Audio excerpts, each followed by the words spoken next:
don't gotta struggle. I come from the struggle, but bullets they pop like a bubble. I'm hot like a faucet. Shout out to my uncle. He taught me to hustle the way to maneuver with. I say I'm a Buddha, I'm too legit. No, if you push me, I'm moving it. And I'm out in the wind, I go ludicrous. Hop out the coupe with the coolest kicks. I'm coolin' kid. No reaction, ain't no to this. Who is this? Young nigga make him jump with a mic dunk hype up. For a price, in my spirit light up. Queen. What are we listening to in the living room? Today we are listening to Bounce by Leland Creates. He is a 20-year-old out of LA. He's creative. You can find him on Facebook, Instagram, Twitter, all the things. Leland Creates. Of course, we'll have that in our description so you guys can find him real easily. Nice. Got a nice little visual to go along with it. Always here for a good visual. So make sure y'all check that out also. Yeah, we'll put that on the page so that you kids can see the things. So you can because we know y'all don't like to transfer mediums too much, like platforms. You know what I'm saying? Just having a conversation with somebody about that the other day. Say that to say, like, we're going to put it on the IG page, so you ain't even got to go nowhere. We're going to take the middleman out. You know what I'm saying? You know what I'm saying? Should we tell the people the thing? I don't know what thing, so I guess we'll have to. What we plan to do in about 2 weeks? Oh, sure, absolutely. Take it away. Oh, okay. Well, party people, our 50th episode is coming up.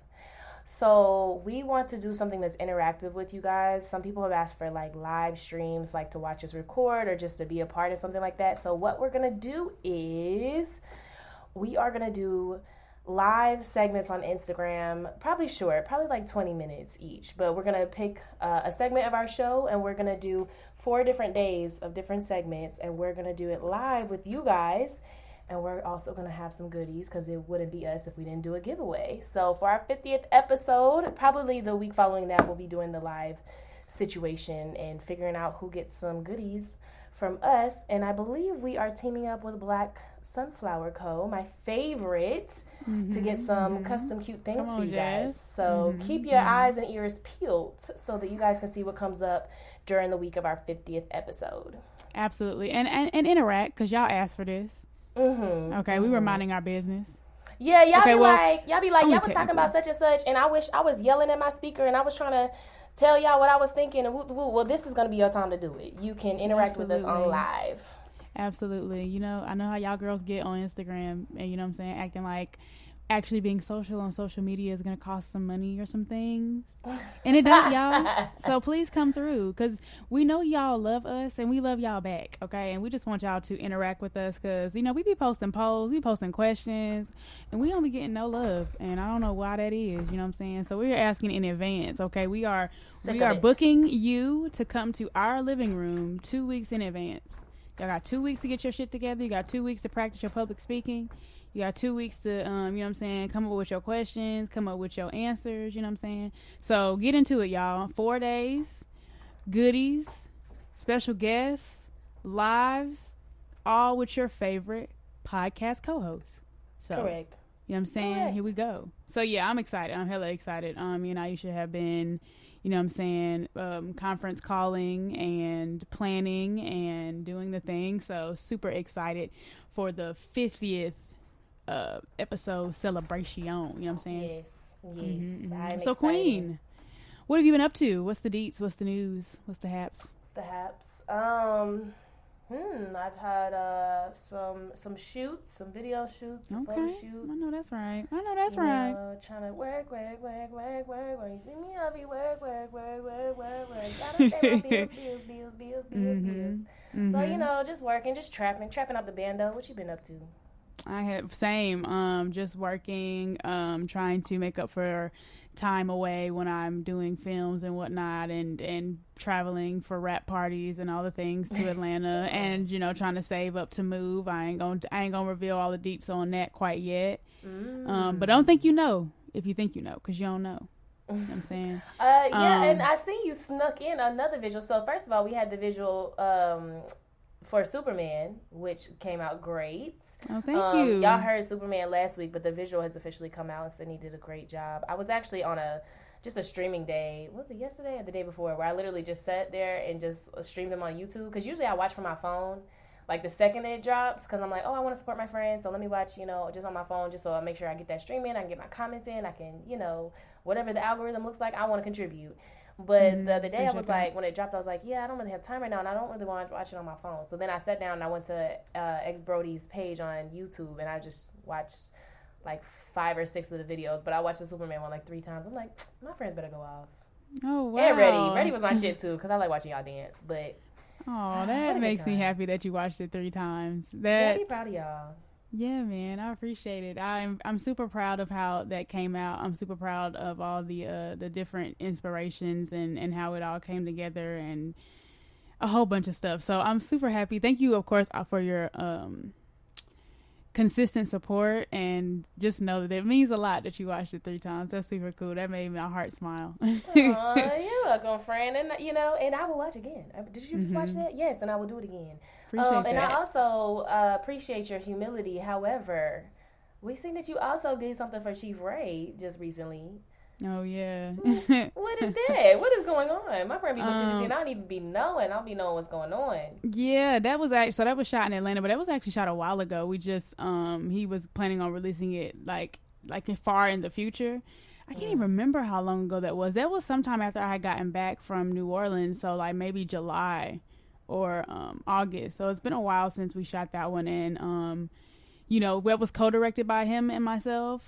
Super creative dude. Same thing with Xavier. Like, they're both super creative and they have their own visions and stuff like that. So it was super cool. And then, we were just like, when I heard the song, so the music videos for the song Financial Freedom. And when I heard the song, I had literally, it's just crazy how stuff happens. I had literally just been online, like looking up different studios. And I was like, okay, you know what? I need to practice my studio lighting, because child, overwhelming. Much different than having the sun as already a source of light, and then just kind of bringing in other sources, or finding ways to soften the sun, or finding times to shoot during the day where the sun is giving certain colors or certain softnesses, or hitting the side of the face, or whatever it is you're trying to light on certain sides or whatever. It's completely different when you have to start with nothing. You know what I'm saying? So I was like, I'm just looking up studios or whatever, and I'm looking up studios in Atlanta, and I see this Money Room. So I'm like, wow, that's crazy that this would like pop up at this time and moment. So that was super cool. And then while we were there, we just didn't know we had access to all these other built sets, and so they had a prison set, and then they had like the padded room or whatever. So that's how we were able to use so many sets. And as we got there, Chief Ray, his creativity, like I said, just kind of came out, and he's like, okay, you know what, well, we can use this for this part of the song, and then we can use that for this part of the song. And I'm like, I know that's right, you better come through. So that was super cool, super dope. And then as I posted on my story, like living my dream part-time, if not full-time yet, and just embracing that progress. Like, I literally was traveling to Atlanta paid, like my stay in Atlanta was paid, and I was paid to do the video. And I'm like, it doesn't get better than this. I'm traveling somewhere I don't live to do a video shoot. That was also part of the reason why I wanted to do films, because you get to travel and go to different places and stuff like that. I get to use a different studio. I get to use lights that I never used before and work with those lights and things like that. And so it was definitely super dope. And to both of them, because those are the only 2 artists that I work with so far, I'm super appreciative of the opportunity to, get out here and grow and use the equipment, that I have, and continue to come up with ideas, and then try to, figure out what's going to take to execute those ideas and stuff like that. So yeah, both of those projects were super dope. I'm super proud of them. So yeah, y'all go stream Financial Freedom by Chief Ray on YouTube, and go watch the new Superman video by X Brody on YouTube. And while you're at it, you can go watch the Ready music video by Brody, X Brody on YouTube. Go watch all their music videos and stuff. But I'm saying, start with mine. That's all I'm saying. Yeah. So that's what I've been up to, and now just working, because like I said, trying to save up that money so I can move, so I can get closer to living this dream full time. You know what I'm saying? So yeah, that's nothing crazy. Just at the, I ain't gonna call it a trap. Nope. I'm at the place that makes things possible for me financially. That's where I'm at. Gotta watch some words, y'all. You know what I'm saying? Yeah, that's true. It's true. We definitely talked about that before. Okay. Here I go. Always being like, I'm dead, nigga. I'm dead. Why do I say that? I want to die. Dead. Right. I'm alive. I'm full of laughter. I'm full of joy. You know what I'm saying? So yeah. But all right. In that case, now that we're all caught up with our roomies, ready to move into month in review / look back at it? Yes, ma'am. I have 2. Okay. Mine are going to go hand in hand, so I don't know if you want me to. Okay. Well, I'll go first because I have one that's like pretty quick to kick it off. All right. Let's do this. All right. So, Torrie Hart, the good sis Torrie Hart, ex-wife of Kevin Hart. Oh dear. I don't think it's anything like, too bad. She had an interview with Too Fab News this week, and she let them hoes know, yeah, I know that my ex is remarried and has children and the things. However, this right here is my last name now, and I'm keeping it. And, he ain't asked for a bag, so it's mine. And I was seeing the comments, and people were like, that is so inappropriate. That's so tacky. Like, why would you do that? He has moved on. Like, basically, you look like you are, thirsty and hanging on or blah, blah, blah, blah, blah. And I just kind of wanted to bring the conversation up because I was like, it's a very interesting conversation. But I was wondering how you felt about it. Do you think you should have to give back your last name if you get a divorce? First of all, I come from a school of thought where I think it's kind of weird that a woman is to give up her last name to get married in the first place. Like, that's a normal thing to do, that we see that as normal. Kind of like how we see piercing babies' ears as normal, but if I walk in and my baby got a tattoo, everybody gonna be like, I'm calling child services. We just do certain things and we try to make them be normal. I mean, not make them be normal. They are normal, but they don't mean that it makes sense, that it's right. So with that being said, if the woman changed her name and she said, bitch, I'm keeping it, which at the end of the day, this is my thing. I remember one of my favorite YouTubers, Rodney the Voice, y'all go check him out on YouTube, was talking about how we raise little girls to think of men as financial security, but then we'll turn around and be angry with those same girls for saying, like, I ain't dating no nigga that ain't got no money. You know, what did Summer Walker say? I need a 6-figure nigga or something like that. So with that being said, right, you know what I'm saying? So with that being said, not to say I think it's right, but to say I'm trying to be aware of where I live and what's going on in reality. And in reality, that name holds weight to it, right? Weren't the girls saying that the whole reason why Black China was with Rob was so she could get that Kardashian last name? Mm-hmm. So Torrie Hart, when we hear it, we know who that is. You know what I'm saying? That's not to say if she changed her name back, we wouldn't know who she was, but I feel like you'd have to explain it to me. Like, if Torrie Hart. Oh, that's Kevin Hart's ex-wife. Mm-hmm. And then I'm also in the what's the word? In the ministry of restitution. If I'm correct in my belief that he cheated on her, if the girl wants the name, let her have the name. I kind of like how the girl, but I'm not even surprised, like how you were saying, like, I honestly thought you were going to say they were saying worse things in the comments. Like, as soon as you said something about in the comments, I was like, they were attacking the black women. I'll wait for it. Well, I would actually say for once, it was more people like, who cares? Or she can do whatever she wants. But the first one, how like it'll show one person, and it's usually somebody you follow, but this one it showed me was not somebody I know or follow. But it was basically like, that is so inappropriate. Blah, blah, blah. So it's giving she has she's married to or dating somebody who has a baby mama. That's what it was giving to me. But I was just like, honestly, what? It's just a name. Like, her last name could be Hart, not from her husband. You know what I'm saying? Like, or she could marry another nigga with a last name Hart. I didn't really see why it was a big deal. Yeah, then there's that. Yeah, and then, like I said, you know how I feel about the cheating things. I'd be like, collect your coins, sis. Like, anytime. Yeah, and it's like, well, when I think about it, I'm like, he made his whole career with his wife's name. Like, by making all of his comedy about his wife and what he was going through with his wife. So I'm like, if you got famous and made all these millions off of my name or talking about my story, I'm not saying that she deserves all his money like she did all the work. No, he did all the work, but it was talking about me and my name and my brand, so to speak. So it's like, why wouldn't I be able to keep that if it benefits me in a career setting? Because maybe in her day-to-day life, she don't go by that. Maybe that's just her stage name. Like, I don't know what she signs on her checks, right? Or what she has her name on her bank accounts. But as far as her stage name and saying, like, what's the point of getting rid of my name? And, I mean, she even said, like, my kids don't want me to get rid of it, which that's not really a good reason. I think you should do it just because you want to. But she's like, my kids don't want me to get rid of it, and Kevin ain't say nothing about it, so why is y'all mad? And fair, why the fuck is y'all mad? It ain't got nothing to do with you. That's the most important part, if he ain't mad. I mean, ain't that what y'all literally told? It's just funny how people flip-flop, right? Because ain't that what y'all literally told us about the whole Rihanna-Chris Brown situation? Well, if she ain't mad,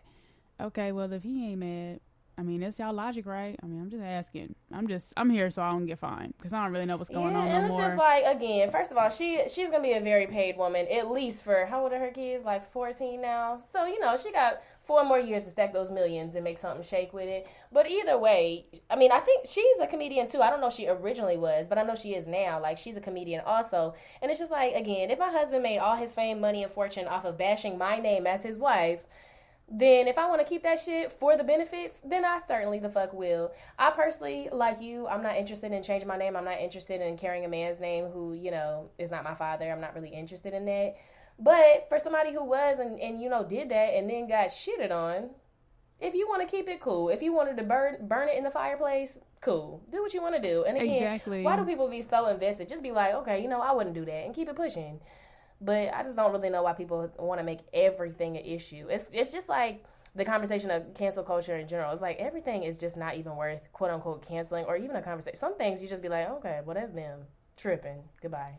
Exactly. So, but that's the internet for you, okay? Mm-hmm. Everything finna be a conversation. I said the same thing about, which I don't want to get us too off topic, but there was a story about Marlon Wayans saying like he didn't get married because he wanted his mother to be the first woman in his life.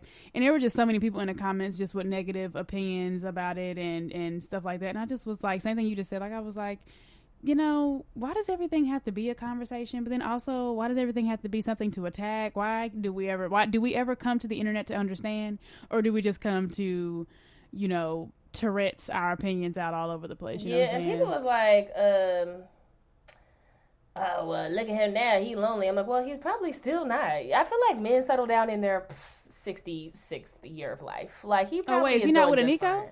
Huh? He's not with a Nico no more? Oh, no. I was talking about Marlon Wayans. Oh, okay. I was about to say, what? Oh, okay. No. I think they're still together. I mean, they just had another baby, but then again, that means nothing. They just had But another yeah, I baby? think they're still married. Yeah, they have 2 babies. I tell you, I don't pay them hearts no mind these days. But yeah, okay. They got 2 babies. They got a boy and a girl, and she said she done now. She just wanted a boy and a girl. I know that's right.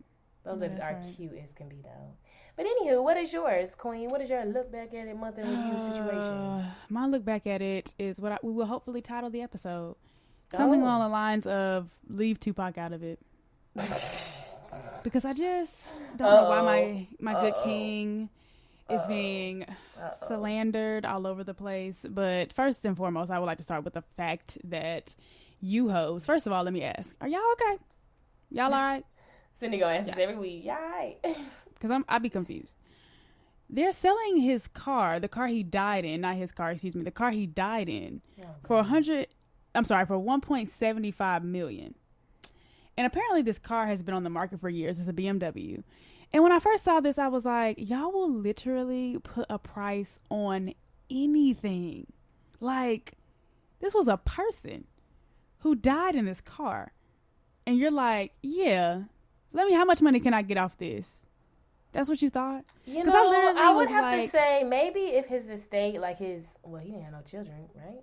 So maybe if his family, maybe if his loved ones needed some money and they could sell it to a museum or something. I don't know. And that's what I was literally going to say. But then I was even thinking about that, though. I was like, the only place that should have this should be, like you said, the family, and that's pending the family has some care and concern, right? Because just because people are family don't really mean they give a fuck about you, right? Didn't Bow Wow Mama steal all his money or some shit like that? Back in the day. Sorry if I'm pretty sure that's what I heard on the streets when I was hood reporting, so y'all don't quote me on that one. But say that to say, just because somebody is quote unquote blood family don't mean they really give a fuck about you. But let's just for argument's sake say they ride for him, they fuck with him, they respect his legacy, that kind of thing. So first and foremost, possibly the family.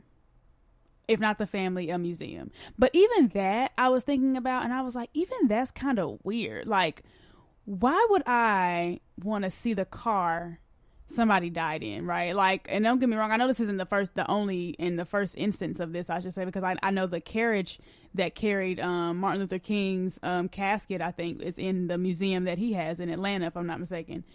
But when I was really sitting there thinking about it, I was like, I feel like this whole scenario, this whole situation is weird. And so, yeah, I just want to ask if y'all are all right, because that's weird as hell. Like, y'all, and then, oh God, and then God forbid it's in the hands of someone white who don't give a fuck about Tupac at all. And they just happen to have had a lot of money and knew they could make some money off of it. Kind of like, BET being owned by white folks and just anything else. And I just be like, yo, why do y'all, in the words of Issa D, whom we love, who we will be saying goodbye to this year. Oh no. Y'all take everything. Like, oh, I know what I was gonna say. I was looking trying to find images of Huey P. Newton for a blog I was working on, and all of the ones I pretty much could find of him were Getty images, and you had to pay for them. And I was like, who even owns this shit? Because I bet it's somebody that's not black. Yeah, I don't know. Like, that kind of stuff, just like, even down to like when DMX passed away, I was in Urban Outfitters and they had some DMX shirts on the wall, and I was like, I can't even buy this from a white business. I just can't. I can't buy an Aaliyah shirt from a white business. I just, any black figure, like historical celebrity, whatever, I just be like, oh, is this store white owned? And y'all want me to pay y'all for this picture of Aaliyah on this shirt? I'm sorry. I'll go find a black person that can print it for me or something.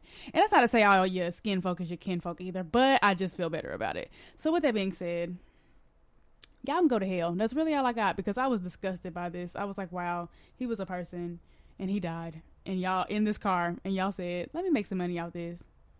Just gross. Just American. Just capitalistic as fuck. Yeah, it's getting very America. Right, exactly. So that's all I had to say about that. If it's okay, I can go right into my next one, because it's also about Tupac. Yeah, I feel like I know what this one is. To which we inhale, exhale, let that witch go. Fat fucking Joe. Fat fucking Joe. Isn't he the one that was just calling bitches ugly and shit and broke and shit like that? Crackheads. Was that Fat Joe? Was that not him? Yes, he's talking about, we call Remy Ma and somebody, like some other female rapper or something like that. Crackheads. Yeah, I know that. I know that whoever it was, that's who I thought it was. But I know somebody was like, well, he didn't say like Remy Ma is, etc. But he said the women or the bitches that you brought with you, blah blah blah. But they hadn't come out yet. So some people were like, he wasn't really saying that because they hadn't even come out yet, or people didn't know they were there yet. But I don't be watching the verses, so I don't be knowing. I don't know who he was talking about. But oh my goodness, I forgot about Meek Mill. I'm sorry. I was just thinking about niggas being disrespectful, and that popped up in my head. Anyway, Fat Joe, I didn't watch this interview because I'm trying to find the balance between radically ignoring shit, so i.e. not giving it a YouTube click, a YouTube view, but also understanding that I have to report the news on this podcast, if you will. But it was I saw on social media that Fat Joe said that DaBaby is like the 2021 or the new generation Tupac. Now, again, as I said, I didn't watch the interview, so maybe this was taken out of context. Dear God, I hope it was taken out of context, because Fat fucking Joe. I have never been... I got so mad so fast when I read that. Like, I was seething, and I was like, no, let it go. We ain't getting no more styles up in here. Not from y'all stressing me out with the shit y'all say on the internet. So I was like, let it go. I could not believe it. Fat Joe literally, as I said on my story, for anybody that don't watch my story, let me repeat myself real quick. Fat Joe literally compared a man who allegedly shot another black man in the back and killed him to one who tried to save the life of a black man that was being harassed and beat up, if I'm not mistaken, by two undercover police officers. Like, I think shot off some rounds, you know what I'm saying? Like, and think he had to go to court and be found, innocent for all that stuff. So I'm like, these are two. And which, I mean, don't get me wrong. When I read it, of course, I was like, he could totally be talking about rap, and just rap, not who these people are outside of rap, right? I'm sure that's what it was. But even with rap, and I don't listen to DaBaby, and so maybe I have missed some things. But the last thing I heard about DaBaby was something about we like AIDS, something along those lines. I'm like, you comparing we like AIDS to Dear Mama? Well, to be fair, that's a Dear Mama compared to... I mean, Dear Mama, I feel like is very separate, to be fair. Because I feel like the Kirk album, the Kirk album, was very deep, and it was good to me. It was lyrical, and he was talking about real stuff, real pain, mental health illnesses, suicide, his dad passing, all these things. So I think maybe if he's talking about just musically, I think everybody has their opinions. So it's like, okay, well, that's what you think, you can disagree, but it's just like, well, Tupac also has songs about shooting niggas and making fun of people with autoimmune diseases. Very true. So it makes sense to be like, oh, they both make fun of immune diseases that are killing people. So you're right. You're right. However, I'm still going to stick beside me. Okay. And say don't ever put Tupac and DaBaby's name in the same sentence ever again around me.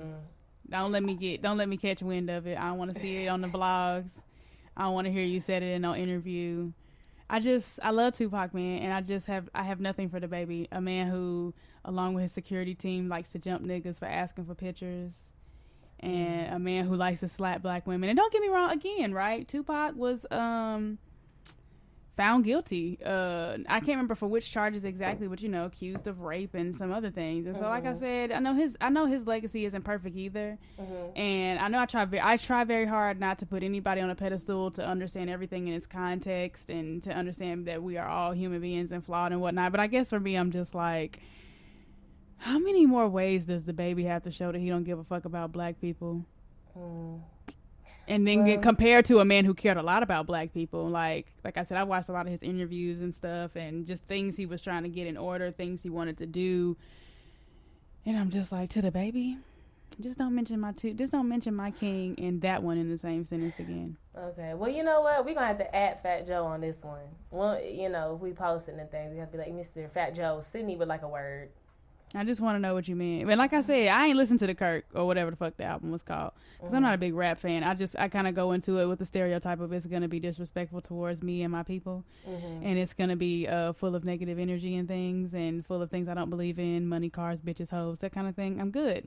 Drugs, that kind of thing. So yeah, I haven't heard it. So maybe that's why I was like, you know what? Maybe I missed it. But all I could think of was the shit that has out now, and I'm like, you comparing that to. I feel like people do that a lot, though. People would be like, oh, whatever TikTok artist is the next Michael Jackson. Like, people do that shit all the time. But I think it's an unfair comparison, and a comparison that shouldn't be made anyway. Because if you're talking about this person is the new Michael Jackson. Okay, well, then who are you comparing Michael Jackson to? Oh, you're not comparing him to anybody, right? Because he was an individual, and he's doing his own thing. And everybody's like influenced by somebody and something in life in general. But it's just like, I think that people do that now because numbers and people being visible is so much easier to see. So, of course, their numbers be higher, right? Like, people don't have to go to the store and buy CDs. So people who can't afford shit can still stream music of their favorite artists and support them. So people will be like, oh, well, the numbers of this person exceed Beyonce or exceed Michael Jackson. It's like, well, the numbers is not really a reflection of how... I mean, I guess it is kind of like of how they impact people, but it's just like, well, people are much more visible now. If a song goes viral on TikTok, everybody gonna do that challenge. They may not even listen to the whole song. There's so many things that have gone viral that I'm like, I've never heard that song. I've heard the 10 seconds that was on whatever medium of social media. That's all I've heard of the song. I've never actually still streamed the song, but that song will go to billboards because of that kind of stuff. So it's like, people will always be trying to make comparisons based on the fact that we live in a social media world, and now everything is so visible that you're like, oh, they sold more than Michael Jackson, so they're the new this, and more than Tupac, so they're the new Tupac. It's just like, damn, girl, can people not just be their own people and not compare them to nobody? Plus, I feel like these people live during times where you just can't compare the two, right? Like, I was talking to somebody about, like, the whole Drake Michael Jackson thing, because that was what I posted in my story. Like, first Drake is Michael Jackson, and now DaBaby is Tupac. Please miss me. I can no longer. But like I said, it's just such cultural differences, right? Like, name when you're talking about, like, and again, I like you said earlier, I think they're talking about things that I'm not talking about, because again, I'm not a fan of either of these people. Like Drake, I don't listen to his music, so I can't understand its impact in its full context. But I'm like, do you think Drake could walk out on stage and stand there for 10 minutes and bitches be passing out? Because Michael Jackson would come out on stage, stand there for 10 minutes and move his head from one side to the next. He would look from left to right, and people would cry and faint. Michael Jackson would put out a music video, and niggas would have a party to watch the music video. Niggas don't even care about music videos no more. So I'm saying, like, it's just such differences. Like, I remember Samore made a joke, like, Justin Bieber ain't never made me buy no jacket, nigga. And I'm like, yeah, what is... And my friend was like, well, Drake do got the niggas cutting them hearts in their hair. And I was like, yeah, that's true. But again, there are so many things I could do that would remind you of Michael Jackson. And I feel like it's just like you said, it's just incomparable. And there's nothing wrong with saying that these people are, the kings and queens of their time period. But yeah, it really don't make sense at all to compare, because things have changed so much with how we interact, with the things that we care about, with things that we go up for. Like, people don't be going up for music videos like that. Yeah, I know I don't. I love a music video, but I can still understand that music videos do not have the impact that they did back in the day. I ain't never heard nobody as of late say, I'm finna have a party because Drake got a music video coming out. Never. Because niggas don't care. But Michael Jackson, people still remember where they were when Thriller came out. Which is wild. Because honestly, I'll be honest, I feel like if that kind of stuff is put out today, I feel like it's not going to get the reaction. But that's just because people have it all accessible now. And it's like, okay, it's been done before. So it could be the greatest music video in the world today. And it's still like, I feel like Beyonce's visual albums are like the greatest thing to come out in our lifetime, in my lifetime, right? So I'm just like, I don't really see how we're not talking about this shit every day. But it's just because people are like, oh, that was amazing. And because our attention spans are so short, people are like, all right, let's move on. Like, and that's another reason why if anybody were to make a comparison about anybody, I could say Beyonce, right? Because again, Beyonce has Black is King on Disney Plus. That to me is the new age equivalent of Michael Jackson putting out a Thriller video. Because again, we're never going to live during a time like that, right? Same thing with Beyonce can't even come out on stage and stand there for 10 minutes and people be passing out. At least not that I know of. You know what I'm saying? You would be like, girl, if you don't get this show on the road, like you said, attention spans. Niggas was waiting 10 minutes for Michael Jackson to move. That's what they attention spans was hitting like back in the day. You know what I'm saying? Anywho, we are on a whole tangent because how did we start talking about Michael Jackson music videos when we were talking about Tupac and y'all disrespecting his Sydney name? Nation went on a tangent. Take a shot. Back to the things. So, Queen, what do you have for us? Okay, I have one more, and I'm going to try to go quick so we can move on. There was a story, and I don't know if you've seen it, about the photographer at the wedding. You know what I'm talking about? Mm-mm. Okay, so there was a photographer at a wedding who is not a photographer. Let me start there. So, basically, he went on Reddit to ask the people, was he right or wrong? And that's how this story blew up. Or they. I don't know if it was a guy or a girl. This person is a dog groomer. And for their business, you know, they take before and after photos of the dogs that they groom and they post them on social media, and apparently have a big following and, you know, are real popular on social media via pictures of dogs.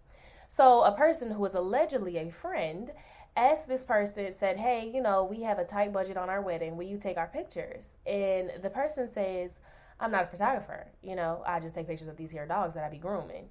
And they said, yeah, but, you know, we just really can't afford a lot. Can you please take our pictures? $250.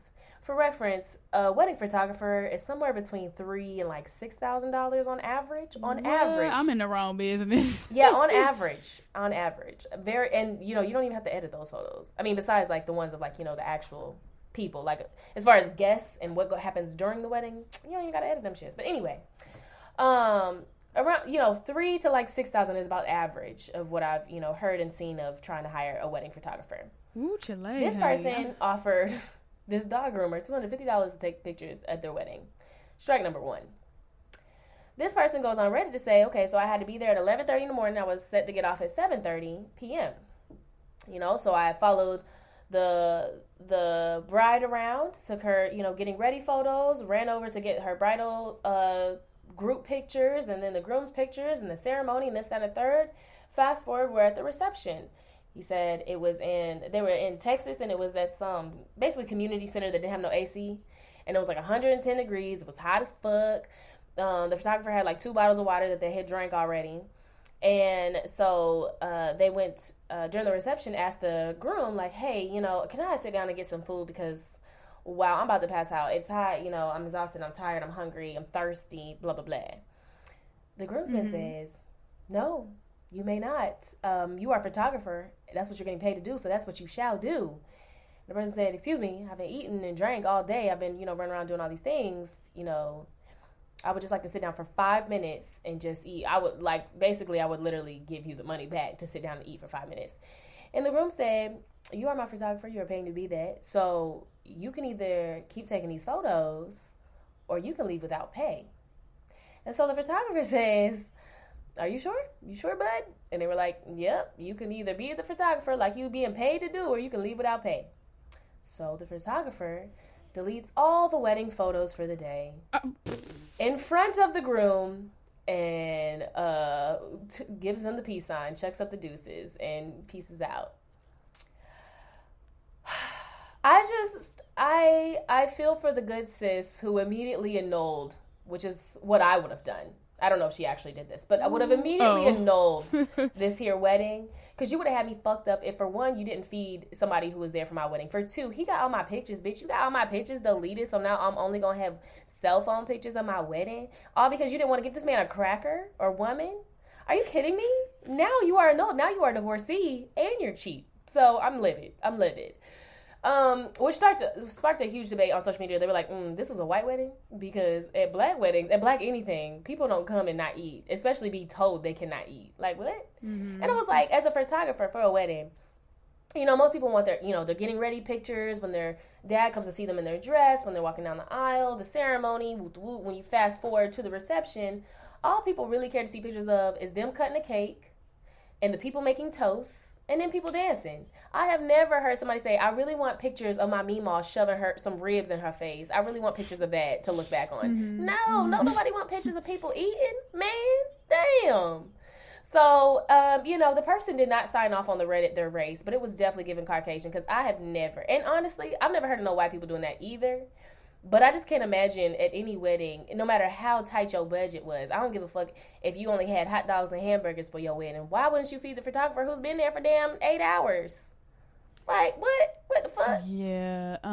The entire story is wild. Like, again, I get, like, it's kind of like, I was thinking about this earlier, and I was like, my mood be like, if you can't afford to pay somebody a good wage, then kind of like what you used to say when we used to live together, like, if you ain't got time to wash dishes, you ain't got time to cook. If you can't afford to pay somebody a good wage, then you need to do it yourself. I guess you're gonna be walking down the aisle taking pictures yourself then, because I don't understand, right? Like, and $250, people charge more than that to edit pictures, let alone take them for 10 hours of their life. Like, exactly. Are you kidding me?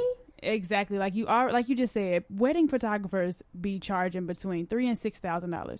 So you are getting this person to take these pictures for you for way below the standard cost. And again, like you said, person don't do this, not an experienced at it, whatever. But like, again, you kind of get what you pay for, right? So if the pictures come out looking like trash or come out looking like shit, it's like you knew in advance that this isn't what this person's expertise was at. And that is what it is. And if the person agreed to get $250, you know, we're going to leave it out the argument too, because maybe the person's like, all right, I'm going to do you this favor, even though I don't even want to do this, because who knows? Or maybe they did want to try it. So I was like, okay, cool, I'll give you a low rate. Because when people start out, they do be giving super low rates of things. Now, I don't know what people be charging for weddings at the low rate, because if they charging $3,000, $6,000 professionally, sounds like you still going to get more than $250 to do it, even as an amateur. But with that being said, also, I just wonder, I hope this person, and I'm trying to be nice, because I don't want to necessarily speak ill over them either, but at the same time, I hope whomever this person is that hired this photographer don't got nobody working underneath them, because if you'll treat that photographer like that, I can only imagine how you treat your quote-unquote employees or your subordinates, because not, can I just have a little food? I've been out here all day, and the answer is no. Again, y'all don't even treat people like human beings, like with human decency. That is so wild. First of all, that person could have stayed at work, where they probably make their own schedule if they're a dog groomer and they got a big following on Instagram, right?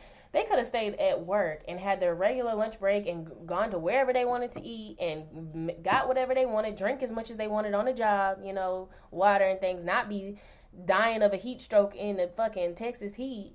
They could have done all that and made more money at their regular job, I'm sure. Because I remember we had a poodle, and my mom used to only get that motherfucker groomed like once a year, bless his heart. And that shit was like $100 just to shave his ass. He ain't even getting none of them fluffy poofs, you know, on his head and feet and shit. He just got shaved for real in a bath. And it was like $100. So I'm like, if that person does 2, 3, 4 dogs a day, they would have made more money doing their actual job than coming and trying to do your dumb ass a favor. And you wouldn't even feed them? You are crazy.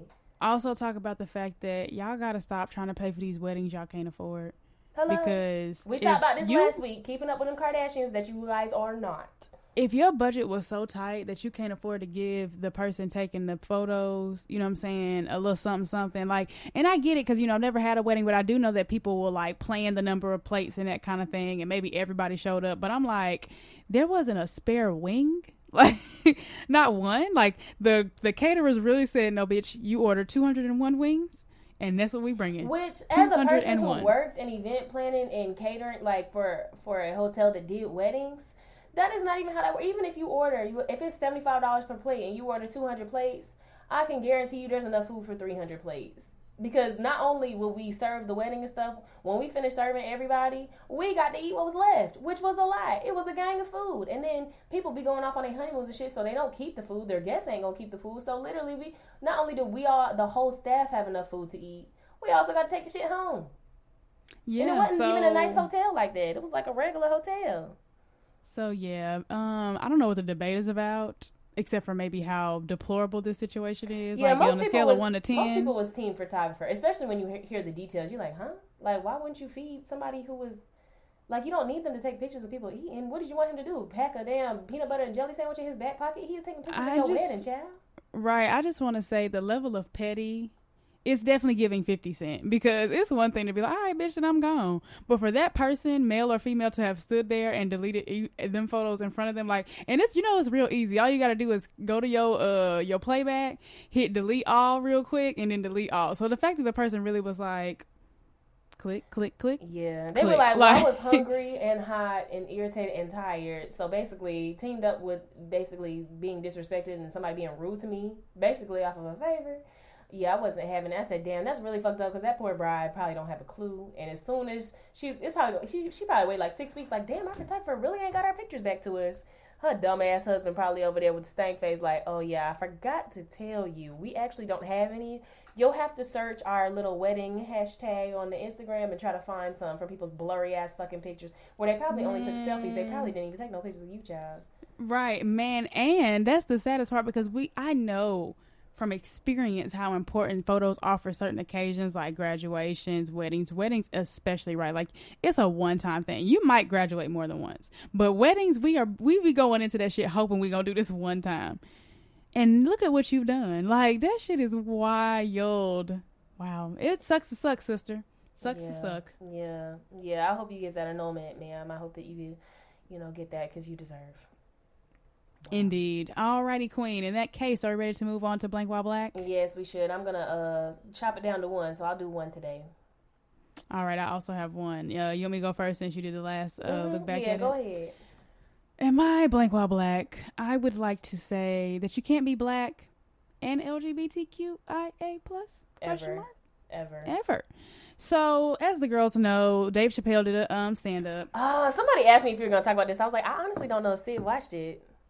Oh, yeah, I did. Okay, wow. Did you watch it? Mm-hmm. Okay. But it actually wasn't his stand-up I was going to talk about, but I do feel like ever since that stand-up came out, we have been in a tizzy, if you will. Mm-hmm. And so this girl, this is who I'm actually talking about, made a TikTok video, and she was going through all the reasons why, basically she's Team Dave Chappelle. And I just wanted to break down some of the things that she said and call anyone out who thinks like this out for perpetuating the same rhetoric as the white people that oppress y'all. Yeah. So the good sis said, y'all, they was trans lives this, and this is the record-breaking year for trans people dying. And I went and looked it up, and only 28 trans women died last year. Oh, to which I said, girl, that's why the word disproportionate is a word. With that being said, more white people get killed by police than black people. Mm-hmm. When you go by just numbers. Mm-hmm. That is why we have the word disproportionate. Mm-hmm. So what that means is that based off the size of the black community, the number of black people getting killed by police is disproportionate. Mm-hmm. So with that being said, based upon the number of trans women that exist, the number of black trans women that are getting killed is disproportionate as fuck. Mm-hmm. Like, as fuck, y'all. I can't remember the exact number, but that shit is high in comparison to other races of trans women and trans and people in general based off population sizes. Then the good sis said, where the trans people at when these black rappers be disrespecting black women? Okay. So again, I would just like to say, which if I haven't said it on this here podcast, I would just like to say, and I think we have, the LGBTQIA plus community is doing what it is supposed to do. So with that being said, Dave Chappelle said a joke like, I am here to negotiate the release of the baby. And I was like, and I am here to negotiate the opposite of what he is negotiating. I hope the LGBTQIA plus community keeps the baby metaphorically locked the fuck up. Why? Because black people wasn't ever going to do shit about the baby. So when black women came out outraged that the baby got canceled over his anti-LGBTQ, anti-AIDS rhetoric and not hitting that black woman in the club, that's the black community's fault. The black community don't give a fuck about black boys, black men, black women, or black children, which is why when this same rapper whom y'all made rich and famous has been accused of shooting a black man in the back and but saying, oh, it's self-defense. And let me say this allegedly, because I didn't see the real ballistics report. I just heard, and from what I read, that the dude that he claimed he shot in self-defense, he shot in the back. So back to us using the same rhetoric, right? If I say that the white officer that killed Mike Brown can't say, oh, I was scared, when there are bullet holes in the top of Mike Brown's head when Mike Brown is taller than said police officer, how can I then say, oh yes, but the baby was acting in self-defense, although the bullet entered through the back of the person's body instead of the front? So, she said some other things, and maybe they'll come to me as we continue the discussion. But I just want to say, I have never been so embarrassed. I was like, I don't know if she's cis and straight, but it's giving cis and straight. And as a cis and straight, I'm embarrassed. As we know, everybody needs somebody to feel superior to, and it's gonna be whites over blacks. It's gonna be men over women. It's gonna be straight over gay, and it's gonna be adults over children, so to speak. But it's like, even in the gay community, they'll just be like, oh, they talking about trans folk. Well, they're the ones making our struggle harder. We're trying to get some rights, and these fucking trans people just want some rights too. How dare they? And it just be like, yeah, if we could just live and let live, like, life could be so simple if we didn't feel the need to oppress everybody around us who are already, going through whatever the fuck they going through. Like, you don't have to understand something to just be like, okay, well, I can respect it and leave it alone. Or even if you don't respect it, you can still just leave it alone. You can respect yourself enough to leave it alone. Right, and two things. Number one, what you continue to prove is that when your privilege card gets pulled, you're going to become utterly useless. And then the other thing I wanted to say, damn, I think I might have lost my train of thought. But yeah, I was just disgusted. Like you just said, it could all be so simple. It could all be so, I know what I was going to say. Black people will literally be like, we're in pain, excuse us, we're struggling, excuse us, we're suffering, over here, over here. Black lives matter, over here, over here. And then the whites be like, but all lives matter, sis. And not y'all turning around and doing the same thing when another community is saying, hey y'all, suffering, hey y'all, over here. Didn't find it funny. Hey y'all, these jokes are gonna perpetuate violence. Like, everybody that just be like, and here's the thing, right? The trans community is not my community, right? But I would say, the queer community or black people in general, like, these people are my community. So whether they are queer, black, trans, straight, gay, whatever, if I say that the black people are my community, then they're my community. And my problem with it was, right, this is a comedian. So his whole point, the purpose of his whole career is to be disrespectful, offensive, and make people laugh by basically how true everything is that he says in a quote-unquote joking way. Right? Like, that's his job, to be as awful pretty much as possible. And so when people are saying, what? Why are people offended? That's the point. People are like, that's the point, is to make people offended. So why are y'all shocked that people are offended? Yes, people are offended. And again, you can't say, well, I'm not offended and I'm gay, or I'm straight, or I'm a man, or I'm a woman, or I'm trans, and I'm not offended, so nobody else should be. It's like, you still don't have the right to tell somebody else who should or shouldn't be offended. The man made jokes about suicide. The man made a joke about being basically sodomized himself and coming on a grown man's face. So yeah, it sounds like homie needs some therapy. And basically, we have to be his therapist by basically making him money while he talks about his trauma. Like, but to be like, I'm not offended, so basically you shouldn't be offended, or it wasn't that bad. It's like, yeah, it wasn't that bad to you. And I just had this conversation the other day with a man that was like, oh yeah, I didn't really see it was that big deal. And I was like, yeah, but that's because it wasn't targeting you. If the whole segment was about how shitty X type of man was, straight, tall, light skin, dark skin, curly hair, kinky hair, whatever, like, if the whole segment was about you, and then at the end someone who looks like you or your parent or your loved one committed suicide about it, and you still made jokes about it, maybe you wouldn't think it was so funny. It's like, oh yeah, that, that's a good point. Yeah, like, it's like growing up, yeah, fat jokes are funny, but why are they funny? Because it's not affecting me, because I'm not fat. I didn't grow up And I don't even want to say fat. I didn't grow up with excess fat, right? I didn't grow up like feeling like I was always being targeted, or I couldn't ride rides, or I couldn't wear certain clothes, or I was always getting made fun of. And no matter what people wanted to joke about, it was always gonna come back to my weight. Like, yeah, I could think they funny because I'm not a part of that. But it's like to justify it and be like, oh, it's okay, just a little louder for all of us straights or a lot of us cis and hetero people in the back, because it's hilarious to us. Like, yeah, I'm sure it is. But again, you're offending somebody, and you don't have a right to tell somebody that they cannot be offended or that this world is too sensitive. Especially in the time and place where people are like, oh, everyone's so sensitive, you can't say shit no more. It's like, girl, weren't y'all's feelings hurt that black people were sharing the same rooms as you, or that people wanted to be gay or short? Wasn't that so offensive to you? And you talking about you can't even say nothing because people are so sensitive. Y'all sensitive about everything. Y'all sensitive if a boy paint his nails. Like, y'all sensitive about everything. So who are you to tell somebody else, oh, y'all so sensitive, can't nobody say nothing no more? Y'all are offended by everything. So what are you talking about people being offended? Because at least those reasons are valid. Yours are just homophobic, transphobic, fatphobic, xenophobic, and everything else. Yeah, it's wild. I just was, like I said, quite embarrassed because, again, I know that, and it's interesting, right? Like, I think that I'm able to be empathetic in the ways that I am because I'm a woman, because I'm dark-skinned, right? Because I am who I am, and I, perform gender the way that I do or whatever, right? And so to see this other black woman get online and say the things she was saying, and all the people in the comments, of course, agreeing, because just I don't want to say no frame of reference, but just a very different frame of reference from myself, right? Like, somebody else saw that and was like, yeah, damn, only 28, and doesn't know, like, and doesn't understand how the same disproportionate rhetoric that we use to express why us getting killed by police or whatever it may be is also valid for this community.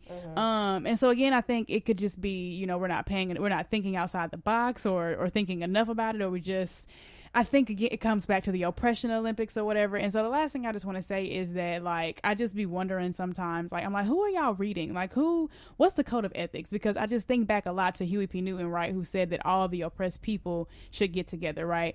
And then with that being said, y'all are literally turning y'all backs on the very people who have shown up for you time and time again. I was literally just having this conversation earlier, like, y'all turn y'all backs on the LGBTQ plus IA community, and all along, you've had, like, gay rights being achieved by black trans women at Stonewall, right? Stonewall being started by Marsha P. Johnson, if I'm not mistaken, or her playing a big role in it getting started. The March on Washington, the brainchild of a gay man who just took the step back because he knew his gayness was going to be a problem. So many examples saying, oh, not protecting women. The Montgomery bus boycott, brainchild, the product of a black woman. Martin Luther King and the black men showed up later, the next day, or 2-3 days later. But it was the idea of a black woman. So I'm like, I know that y'all don't have this full context of history. I know y'all have only been given man, just like most history is white. But girls, the people have been here, the people have been doing things, and the people have been showing up for the very community that keeps turning its back on the community that's also within our community. Because I don't know why y'all think that LGBTQIA is maybe a race, but these people, they absolutely do.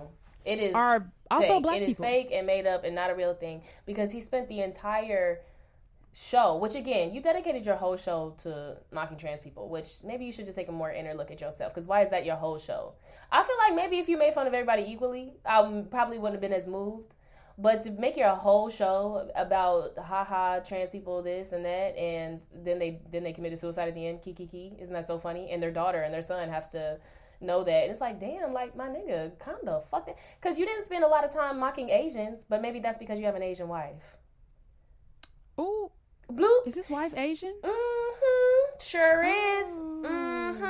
And then, and I'm going to try to get off the soapbox because I know our show's getting a little lengthy. But what I will say is, you spent your whole show talking about this community, right? And you don't think they have a right to be offended. Like, yeah, of course they have a right to be offended. Like, why wouldn't they? You spent your whole episode talking about them, just like if you spent your whole episode talking about anybody else.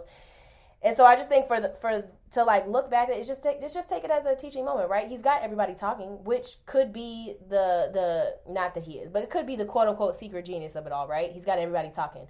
Oh, people are offended. Well, why are they offended? Maybe some people that don't understand why people are offended, maybe some people have learned something. And I feel like what if the show didn't come out and these people didn't have to learn? They didn't have the opportunity to have the conversation, or it didn't come up in their conversations with their friends, their homeboys, or whoever. Like, I would just say, try to find a silver lining of who had this conversation and is now changed and has now started trying to educate themselves, out of the mud of the situation. Like, who has been changed in a positive way and who is this affected in a positive way. And it's very sad and hurtful that so many other people have to be hurt in the crossfire of you attempting to maybe teach something, if that makes sense. Y'all, it starts with a simple why. And the quick example I would give you is that I had a white coworker back at ECU, and I'm not saying she was full on all lives matter, but she essentially just said, one day I was just like, what's going on? Why are these people, feeling this way? And why are they saying Black Lives Matter and da-da-da-da-da? And she's like, so I just did some research and now I'm Black Lives Matter as fuck, and my parents are angry with me, and we get into arguments and this, that, and the third. And that all started with a why.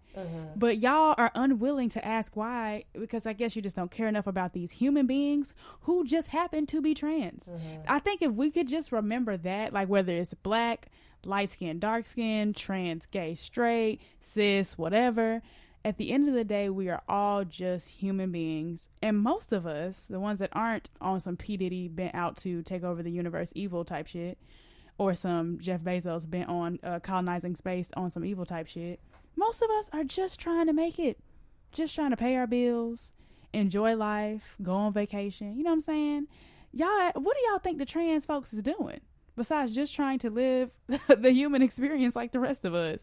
So yeah, that's all I wanted to say. Y'all, just before you get angry, before you jump into the oppression Olympics, before you make people choose their Blackness over their transness, if you even qualify and understand that you can be both at the same time, just ask why. That's all. Yeah. And I leave you with that. Yeah. Well, I'm going to save mine for next week, so we can move on to Say What Now? Queen, do you have anything for us today? All right. Yes, mine is quick and easy. I can't even remember the name of the folks, but it doesn't matter. Okay. And Say What Now? The girls are buying matching toilets. There's some couple. I meant to look it up, but for the sake of time. Matching toilets? Yeah, the bathroom had one toilet in it, and then they added another one. Okay.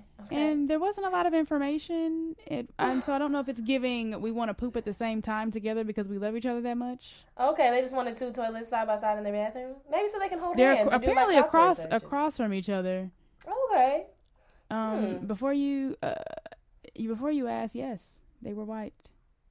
Okay. And I've never understood the girls who like being in the same room as their partners pooping or peeing. Like, I don't really understand that. It gives closeness, but it also gives nasty. I don't want to smell that. I don't know. I'm cool. It gives familiarity. Because, think about it, though. People be very, very clingy. And I already don't be understanding. So maybe that's why the whole concept misses me so hard. But I'm good. That's what I was about to say. Like, it's a no for me, but I definitely understand how to somebody else that would just show like, oh, no, we just really are in this with each other. Like, we really love each other literally through, our basic human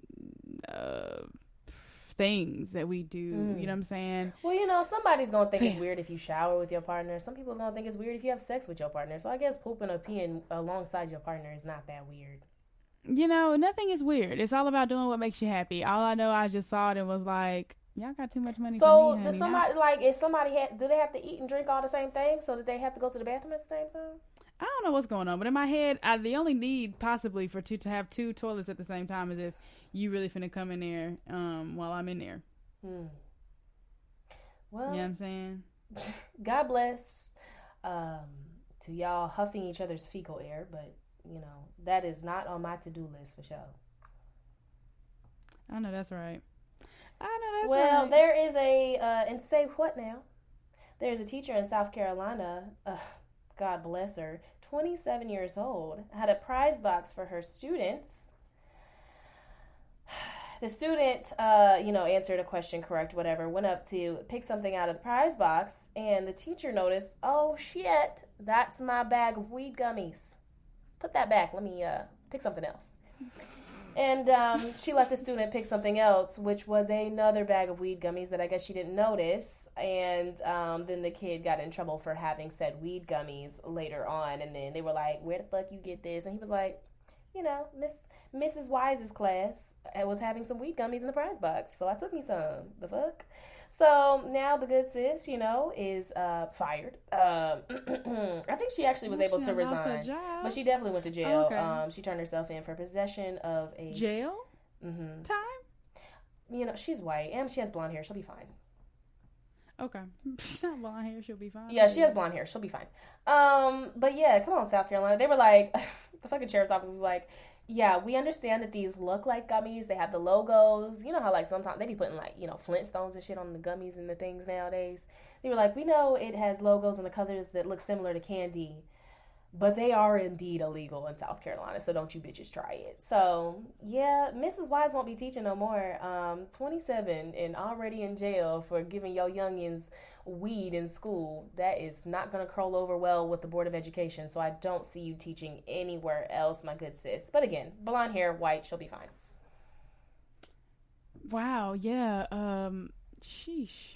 Watch, just, you know, watch your gummies, y'all. Watch where you got them. Watch your gummies, y'all. Yeah, you know something? Because if I accidentally eat a weed gummy, somebody's going to have to slap box with me. Because, you know, I do not play that shit. Y'all do what y'all want to do, but don't be accidentally drugging me. Because I will fight. Yep. I know how you feel about the thing. So, yeah, wow. Dang, not jail time. Sheesh. All right, y'all. Well, I don't want us to lose too much more time. Wow, that's crazy. With that being said, it's that time for sex expectations. I actually don't have a sex question this week, but y'all know this is my favorite segment. Oh, okay. Well, I have two things. One, I asked a poll on my Instagram. Oh my. What should we talk about? And what I said was sex, relationships, advice, tips, stories. Send us some topics to discuss on the podcast. Evidently, that was not clear because I got things like money, fashion, fucking random shit. But anyway, for the specific question, one of the things we got was by a troll that we know, who said, "I heard women close their eyes during sex because they hate to see a man have a good time." A troll that we know. Yeah, and you know something, Mr. Troll? Why did you assume that this sex only occurs between a man and a woman? Got him. Got him. Here we go. No, what I wanted to ask, it was another thing that somebody suggested, was how to get over a breakup. And I was like, that's a good question. I don't know. But I can tell you some things I've tried, but I can't tell you what's tea. I can't wait to hear these things. Oh, I was going to ask you first. Do you have any tips, advice on how to get over a breakup? You know, it is cuffing season, so maybe some people are depressed because they are in the opposite rotation of the games. Well, I think her name is Normandy.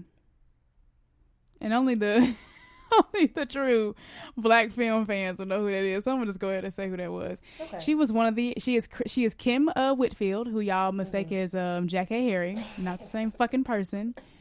She was Sugar, aka Sugar, on Next Friday, who y'all will still say is Jack A. Harry, but they're not the same person. Okay. But she was in Deliver Us from Eva as Normandy. She was one of the hairdressers at the beauty salon, which we normally caught the Dandridge sisters chillaxing at and getting their hairs done and their nails done and their toes done and things.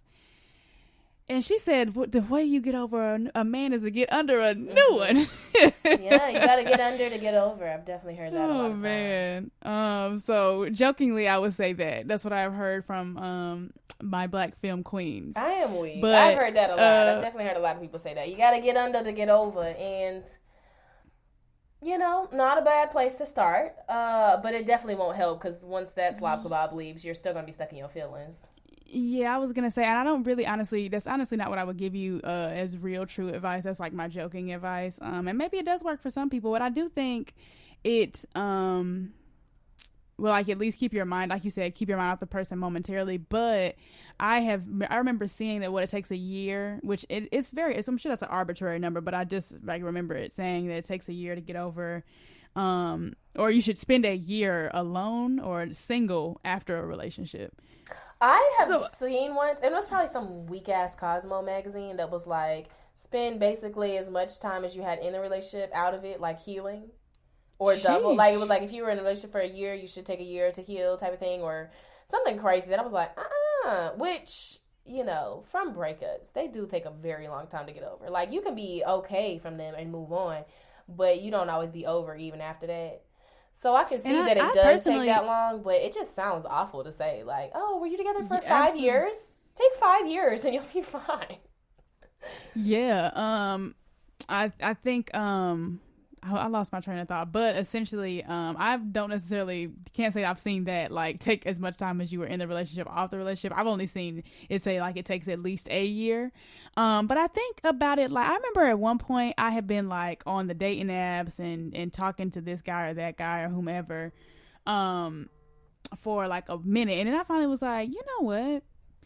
I don't know if I have been like on purposely single since like ever, you know what I'm saying? Like it was always on to the next thing or talking to somebody or whatever. And so I just it was like, you know what, I'm actually done. Like I'm just gonna focus on me. Like I'm just gonna focus on chasing my dreams. I'm gonna focus on, you know, getting my life where I want it to be and this, that, and the third, instead of focusing on who not texting me back or who taking too long to text me back or who I'm trying to see or what date I'm trying to put together or who putting together a date. Like it's just a lot with these apps sometimes. And so I highly recommend dating yourself, like, and hanging out with your friends, hanging out with people you love, doing things you love, reconnecting with yourself. I think all of that, to me, would make sense as far as helping you to get over a breakup.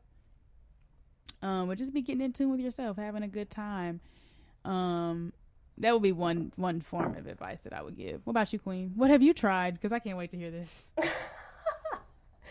I don't even know if it's gonna be crazy. It might be the most simple. No, I don't thing, think it's crazy. You know, I'm not a toxic queen. I don't brag about toxicity now. I know some of the girls like that, but you know, I'm trying to be a healed queen. That's not your ministry. I'm trying to be a healed queen out here in these streets. You know, I would say the first thing you should probably do is unfollow them on all social media. I've heard that. Maybe delete their thread, but if you're like kind of a feelings or sentimental hoarder like me, maybe you'll just change their name in your phone or delete their number so you only see their number, not their name. But definitely unfollow on social media, because what people do when they break up, or even if they're mad at somebody, they either post all kinds of songs and quotes to piss you off and trigger your ass and gaslight you to be whooping their ass, or, you know, they post themselves living their best life, which is even worse. So what you need to do is you need to not follow them, because you're going to be like, look at this motherfucker smiling when we not together. So what you was trying to say is you was happier without me this whole time and you ain't never loved me in the first place.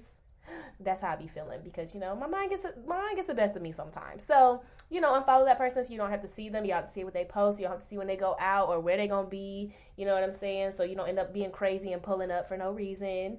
Don't look them up. That is a struggle, because when you unfollow them, then it's like real easy to be like, dang, okay, well, I'm just gonna see what their last 3 posts was, because it's been like a week or 2 weeks, so I know they posted some stuff, so let me go see. Like, just don't follow them. Don't look them up. Don't do none of that. Don't ask your friends what they done posted on their page. Don't make a Finsta. Guilty as charged, but don't do that.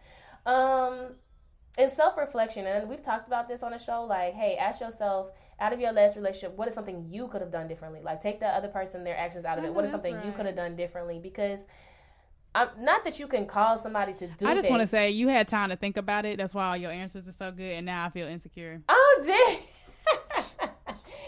Well, okay. You know, fair.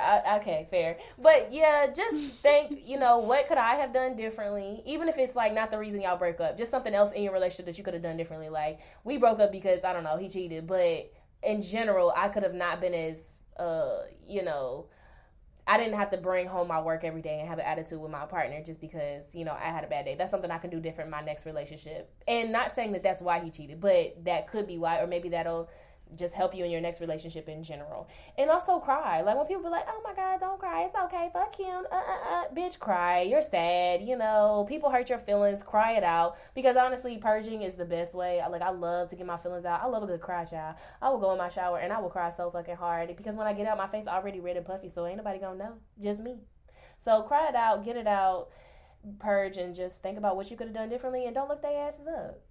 Because you know what? When the retrograde come around, they gonna spin the block. And by that time, hopefully you'll be healed if you ain't been looking them up and stalking them. So you don't even, by the time they spin the block, you like, shit, I'm good. I'm cool on it. I done moved on, shawty. I know that's right. Come on, Queen, with the good advice. That was great. I hope y'all out there getting over heartbreak can take the advice of mostly Aisha, a little bit of me. and honestly, I did write down find new relationships, but it wasn't necessarily fucking. It was find new relationships for what you feel like I don't want to say you're missing, because you need to find what makes you whole by yourself. But if you and your boyfriend or your girlfriend every day after work y'all play video games together, obviously when you break up, y'all not gonna be doing that every day. So maybe you still want to play video games and you don't have that person. So maybe foster some relationships that people can do that. It could be your best friend. It could be, I don't know, Tinder, whatever apps y'all be on, Tinder, the Hinge, the Bumbles, Jacked, whatever you guys be on. Maybe you can find your video game buddy or whatever to fill that kind of void while you're figuring out your feelings. So yeah, you could, and then maybe it's sex. So I still stand Sydney's advice of get under and get over. That was Normandy's advice. It was Sydney's advice. Sid the Great with the great advice. I know that's right. I said take your time and date yourself. That's my advice. The get under, that's from Normandy. I'm just repeating. I gave my most healed advice. Really, it's just like, I don't know, masturbate and cry. Okay. You're all welcome. Sexpectations, bitches. I'm glad things are going so well over here. I am weak. Okay.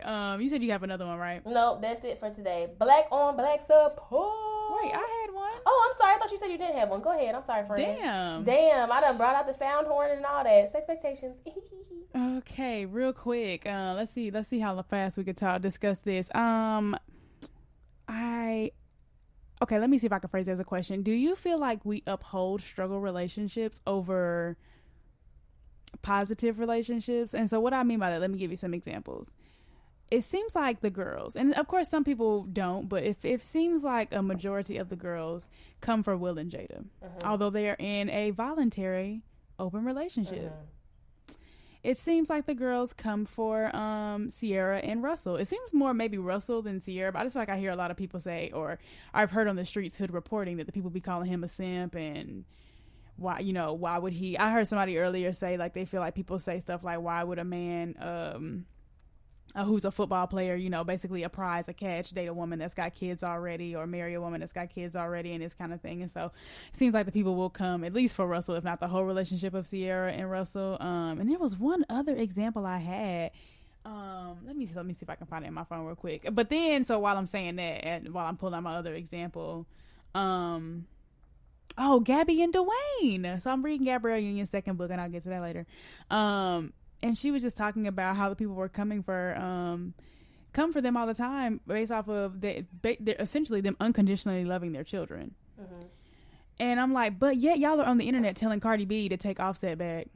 And I just want to, am I tripping? Or do the girls like struggle relationships over positive, healthy, happy? I think that people like struggle over because that's what they're used to seeing, and that's what they can relate to their real lives. Like when you look at celebrities, you just be like, oh shit, her nigga cheated on her too. So basically we all in the same boat. Like, and if she could get her due back, or if she can forgive him, or he can forgive her, like I guess it gives people hope to be like, oh, that's real. That's the real thing that happens.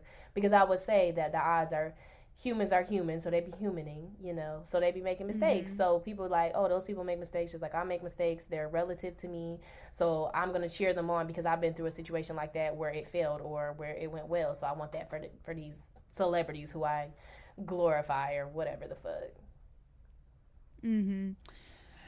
That makes sense. I was reading, it was some book I was reading, and it was saying like we like struggle stories. So I could definitely see that, you know what I'm saying, also spilling over into liking struggle relationships. And like you said, that's what people are used to. Because that's what I thought about with the whole Will and Jada thing. And I was like, it's just not something that's traditional. You know what I'm saying? I think we were raised up with the idea of, one woman marries one man and that's it. And y'all stay together and y'all only have sex with each other. And then you live it happily ever after and you die.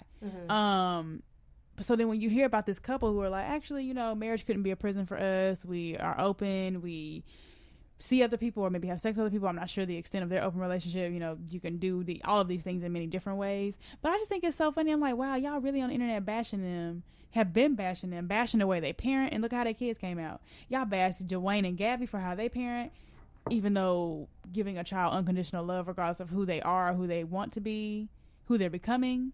Like, make it make sense. You know what I'm saying? So that was my expectations. I just want to say, basically, if you out here telling Cardi to stay with Offset, and mind you, we're talking outside looking in, who knows, they might be in a voluntary open relationship, but as far as we know, I ain't never heard anybody say nothing like that. So in my head, I just assumed he cheating on her, and it ain't, what she had on her vision board. Mm-hmm. So I'm just using that as an example. It could really be anybody with, that kind of similar situation, or it being what I think it is. And so I just want to say, y'all weird if y'all out here saying like, yes, Cardi, take Offset back, but Will and Jada can't relate, can't understand it. Why get married then? I saw that so many times. You guys ruin the sanctity of marriage. Shut the fuck up. So yeah, that's all I got to say about that. Anywho, as you were saying, Queen, on to mental health check-in. Did you have anything for us this so you week? Just skirt on my black on black support. Ooh. Do we know our show? Do we go here? No, Do we even go here? Okay. My black on black support is last week I had a custom bitches. I think his name was Mike over at the fucking Dollar Tree for playing our faces. And so with that being said, if we gonna give extra dollars to dollar stores, there is a Dollar General-esque store that has opened in Charlotte on South Tryon Street, Unit J. It is the Tryon Dollar Store, and it is owned by Antonio and Andrea, who skipped their honeymoon to open this here store. And yeah, it's a black-owned dollar store, so it has anything from like 98 cents and up. And they said they're up. I called them actually on the phone. I was like, what? That's so exciting. So they said it goes up because they have prepaid phones and things like that there. They have things that are $3, $5, woo-to-woo. So I was like, well, if the Dollar Tree is going up, we might as well take our business on over to some black folk. So I called and I talked to the guy who was managing today, and he was just saying how the couple gave him an opportunity. He had a business before COVID and it failed, and he was going through some issues, and they offered him that position to manage their business, and that he really appreciates them, that they're really good people, really kind and generous, and that they have the most clean and organized store that he has been in, and basically he just loves them, which made me really happy, because I was like, usually if you call and you try to talk to some employees of business, they're not going to be raving over their bosses. So I thought that was really, really cool and very fortunate. They opened in December of 2020. So y'all make sure y'all go show them some love. They actually just expanded, so they bought the unit next door to them, so they're bigger than from when they first opened, which is amazing to say that not only did you open a business and succeed in a global pandemic, but you're also expanding. That's really cool. So congrats to them. You can find them on Instagram at Tryon Dollar Store. They also have a Facebook and stuff, so you can kind of see some of the things that they have in the store. A lot of, cleaning products, balloons, cards, etc. So shout out to Antonio and Andrea for having Tryon Dollar Store. Y'all go check it out if you're in Charlotte, North Carolina. Absolutely. And my black on black support goes to something Aisha shared with me earlier today, which made me smile from ear to ear. Did y'all know there's a black-owned bookstore, like a brick-and-mortar bookstore in Charlotte, North Carolina? Because I know of one. I can't think of the name right now, so please forgive me. But I knew of one that was like a pop-up shop that was a black-owned bookstore in Charlotte, or a black-owned bookseller in Charlotte.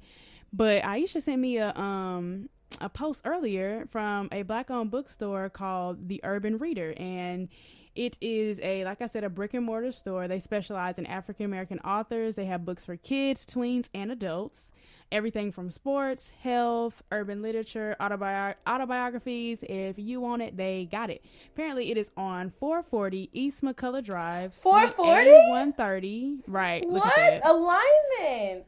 I know, right? And so say that to say, y'all go check it out. Y'all know I love a good black bookstore. It's just, I'm so happy that you sent this to me today, and I'm so happy to share it, because I literally was thinking Billy Porter has a book coming out, and I am super excited to read it. I'm in my memoir phase right now. I'm on my second Gabrielle Union book. I'm gonna read Billy Porter's, gonna read Will Smith's. And when I was at the Madu bookstore in Atlanta, the black woman that worked there, I think she owns it, was like, oh yeah, you need to read this one next. So we were talking about Issa Rae's book, so I'm probably gonna throw that in there too, and knock all the girls out at once. Which I should have read Taraji's, but anyway, let me stay on subject. Said to say, I literally was like, I'm gonna have to go to Atlanta, like I'm gonna have to wait till I'm in Atlanta again next month to get Billy Porter's book. And then when you sent me this, I was like, I know that's right. Now I can go right down the street and support this black-owned bookstore, because y'all, look, we like to get our books for $4. Okay, we like to get our books for $5 because like Lex P, I only got $3. You know what I'm saying? Really if Lex P got $3, I got $1 if we keeping it a band.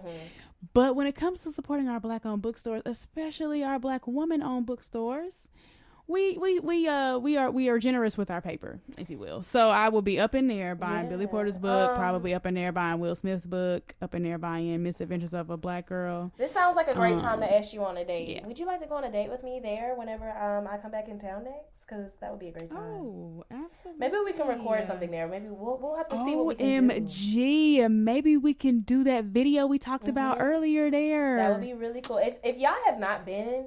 And it's going to sound weird, but if you're not been to a Black-owned bookstore, you're just, like, missing an experience. And I don't really have a way to explain it, but it's just, like, I don't know. Like, books have a magic to me. And so to walk into a space that's, like, curated for Black books, and not just, like, oh, you can find, you know, the autobiography of Malcolm X in here. It's, like, Black authors of children's books and just novels and, you know, fiction and nonfiction. It's so just magical. And they always have, you know, some dope-ass...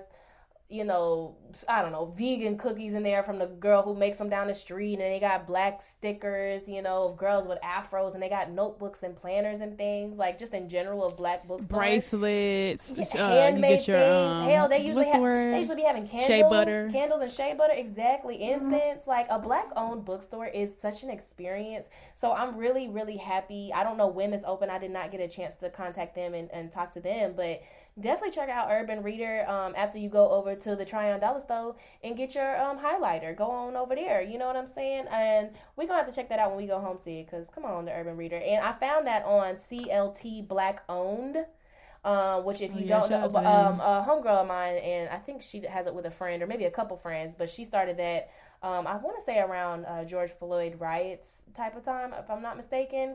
And it has 39,000 followers now, which, wow, like, way to go, way to put on for the city, way to put on for Black entrepreneurs in Charlotte. That shit is dope as fuck. So congrats to y'all at CLT Black Owned.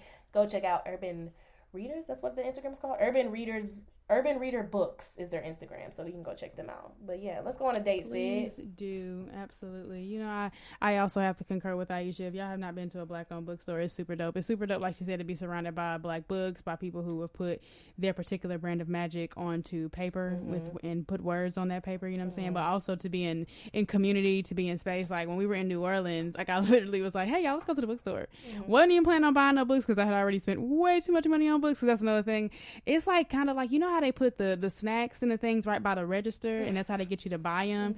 Going into a Black-owned bookstore for me is like that. Like I'd be like, I don't even need these books, but I'm gonna buy them because I want you to be here forever. I don't ever want you to go out of business. I will say, if you've ever bought from a Barnes and Noble, then you can definitely go to a Black-owned bookstore, because like Sydney said, we like to get the bargain things, but if and when the opportunity presents itself to go to a Black-owned bookstore, sometimes paying that $24 USD is worth it. You know what I'm saying? I paid $30 US dollars, $30, okay, for Gabrielle Union's newest book. I think I paid $18 for her first one because I got them both from a bookstore. Now I'm sure I could have got that one I paid $18 for probably about 10, maybe 12. But you know what we don't do is roomies. What we don't do is buy books off Amazon. Okay, now that is the work of the devil. Call me out. You know, I'm sorry, Queen. I love you. I love you. I work on it, friend. Let me tell you something. It's kind of like when I used to say, I will go to Walmart and buy a meal to cook before I go to McDonald's. Okay, I will start from scratch. I will start with nothing before I eat anything from McDonald's. You know, that is how I feel about Amazon. Bitch, I will drive to Atlanta to go to the Black-owned bookstore before I buy another book from Amazon. Of which, do you have a book that you started since the last episode? Oh, absolutely. I'm reading Gabrielle Union's second book. Do You Have Anything Stronger, I think is what it's called. And I am enjoying this one much more than the first one. Not that there was anything wrong with the first one, but I think some of the funniest parts that I was really looking forward to, I had already heard her speak about in interviews. But this one, and she said it like, this time I'm going to go deeper. I'm going to be, even more honest than I was the first time. And she, so far she's talking about, her IVF. She's talking about raising an LGBTQIA plus child. She's just talking about things that I think are very important. And like I said, they're just very like, personal, you know, and I think I like to get personal. It's kind of because what I thought about when I read the first one that I thought was really dope is that when it comes to books, you open yourself up to all of these mentors, right? That I might not be able to meet in real life or ever have a conversation with, but I get to learn from Gabrielle Union's experience without ever having to meet her. I get to learn from Malcolm X's experiences, Angela Davis' experience. I get to soak up some of their knowledge that they've gotten from all these books that they've read, and they're just in one book, right? You know what I'm saying? And so I think, you know, reading is super special. But yeah, I'm reading that. I'm also reading the second book in the series of Unfortunate Events. I never finished that series as a child. I got up to like number 5 as far as what I can remember, and I think there's maybe like 11 of them. It's kind of like Harry Potter. Like for Kalia, this is my Harry Potter. So I'm reading that too, and I'm reading that for fun. And other than that, I'm reading this book called Pleasure. See, I said, you reading a book? She done named a whole library. I'm reading 4 books right now. Damn. So, but I'll stop there because we're running a little long. Queen, are you reading anything new? I'm just thinking about how you shitting on me. That's all. You read as many books as you want, Queen. No need to say I'm shitting on you. We're all where we are in our journeys. Mm-hmm. We're all doing great things. Mm-hmm. I'm trying to catch up. That's the only reason why I'm reading that many books, because I can kind of, you know, run through Gabby's real quick because it's a quick, easy read. The chapters are short and stuff like that. So I'll probably read maybe 2 or 3 tomorrow because, like I told you, girl, I'm looking at my bookcase right now and I've only read 4 books, honey, and it's October. Okay, it was a little dry this year, so I'm trying to get to 12 by the end of the year, which I think I can do because I'm about to knock these 3 out. Mm-hmm. So yeah, that's what I'm reading. Anywho, let's keep it put. We need to keep pushing forward, right? I already told y'all the books I'm working on. I haven't even cracked open the 4 agreements again like I anticipated doing. So that's okay. What you doing for the rest of the night? You can read 1 page. You're right, I can. I have a photo shoot tomorrow, so I'll be just prepping for that. I probably gotta do my hair and do my skincare routine and the things, pack a bag. But it is what it is. Y'all read a book and let us know what you're reading because we love to know what y'all reading. We love, you can tell a lot about somebody by what books they are reading and what they want to read, and what they got on their bookshelves. It's really fun to me, actually. But with that being said, let's move on to mental health. Queen, do you have anything for us today? I do not. Do you have anything for mental health check-in? Child, my mental health check-in is gonna just have to be, I don't know. Just I hope y'all are well. That's my check-in. I hope y'all doing okay. I've had like a lot of family going through some stuff lately that has been taking a lot out of me mentally. So I just don't really have it to give right about now. That's all. I hope y'all doing okay though. I know that's right. Well, in that case, y'all, we like to leave y'all with some affirmations. I do have an affirmation, Queen. Do you have one? Yeah, go ahead. Okay, my affirmation is if it scares you, do it anyway. And I'm gonna keep it simple. That's all I gotta say. Do that shit anyway, y'all. All right, Queen, what you got for us? Yeah, I'm gonna just concur. Try to do some things you're scared of because, growth comes outside of the comfort zone, y'all.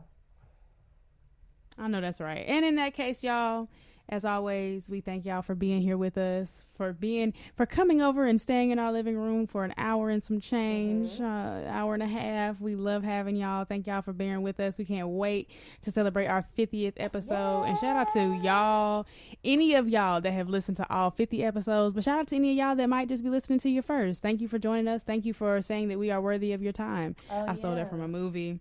I wish I had come up with that myself, but I didn't. I actually met 2 people last night that I airdropped the podcast to. So if y'all are out and about, airdrop the podcast to some people. I know that's right. With that being said, also rate us if you haven't.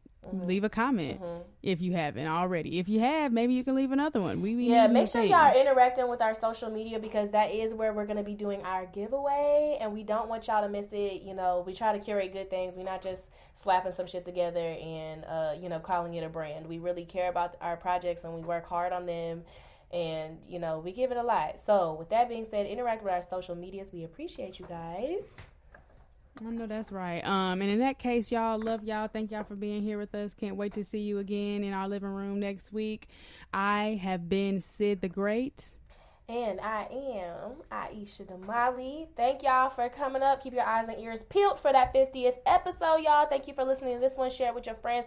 We love y'all. Go get you something from the dollar store. Go get you a book and let us know how it's going. We're going to go ahead and rock back out to Bounce by Leland Creates. Bye, y'all. Give a fuck, I'm back. What you want? I can probably find that. Get it off with the woods. But I'd rather give love than to sell you tree with woods. Body selling dreams, so to find my peace. Now as you see, I'm good. In a G on peak, try to contact, leave on do not disturb. Trying to save the world, but you gotta face it first. Used to hate the hurt, then I made it work. They got you chasing dirt. A diamond with pressure, applying no lying. Mufasa, I got it, no trying. The people relying on me with they finance. Get the people right out of the violence. See the clarity right through my iris. Got a vision, I'm autopilot. They was hating and now they excited. Either way, man, I know I inspired them. Ayy. Yeah, watch them bounce. Got them dreads, let them bounce.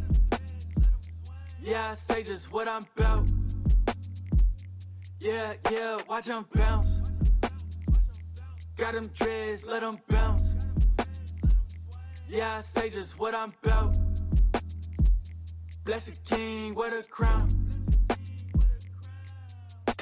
Real shit, when I speak, fly high like a bird, see. What you heard, it don't matter your concern, it's about how you learn me. Permeate like a germ, seek love when I'm earning. It's a journey. Watch how you refer to me, certainly swerving no word for your courtesy. Hercules flexing, I did it, mama, no more living in burglary. Now I take what I'm worth. New wave, I don't mind if you search. She said that I took you to church with a word. High off of life, it's alright, take a jump, I believe in you, you got the vert. Put in the work like a rose with no dirt. For all that I'm giving, I turn it a blessing. We all go through pain, can you tell me a lesson? I'm more ain't no lesser, we equal, my nigga, you better know evil to see through deceitful. Ain't looking forever to regal the scene. I balance my spirit and dreams, reality's what I believe. A go-getter, a king, a river, a stream. The fire inspire the air that you breathe. Ayy.